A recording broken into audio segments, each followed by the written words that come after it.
Sumagot na ang kampo ng itinuturong pasimuno ng protesta sa bahay ng mga Biskaya.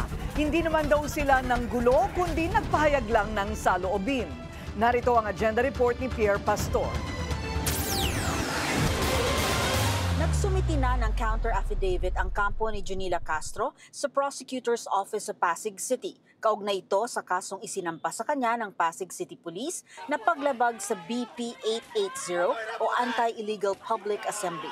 Si Castro ay miyembro ng Bayan Muna Party List na napagbintangan na pasimuno ng pagpoprotesta sa harap ng bahay ng mga Diskaya sa Pasig City noong September 4. Ang mag-asawang Sara at Pacifico Diskaya ay kasalukuyang humaharap sa Senate investigation dahil sa umunoy pagkulimbat nila ng bilyon-bilyong piso mula sa palpak at guni-guning flood control projects.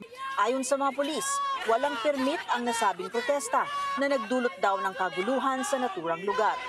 Inamin ni Castro na siya at kanyang grupo ay nagpiket sa harap ng bahay ng mga Diskaya, pero itinanggi niyang siya ang namuno rito. Pinapakita lang nito nung kaso na meron ako ngayon at yung the fact na may mga nakakulong ngayon sa MPD ay ang pinaprotektahan ng kapulisan ay ang mga magnanakaw at hindi ang mamamayan.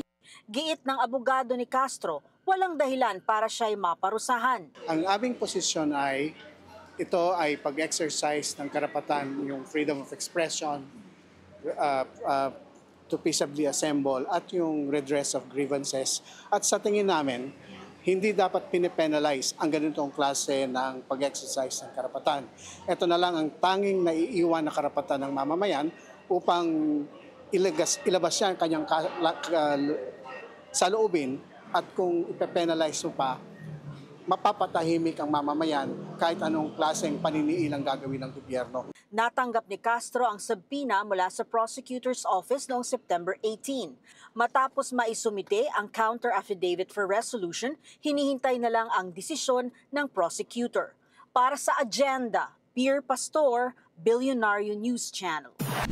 Manatiling nakatutok sa Bilyonaryo News Channel. Sumubaybay sa aming social media accounts at mag-subscribe sa aming YouTube channel para sa mga bago at eksklusibong balita.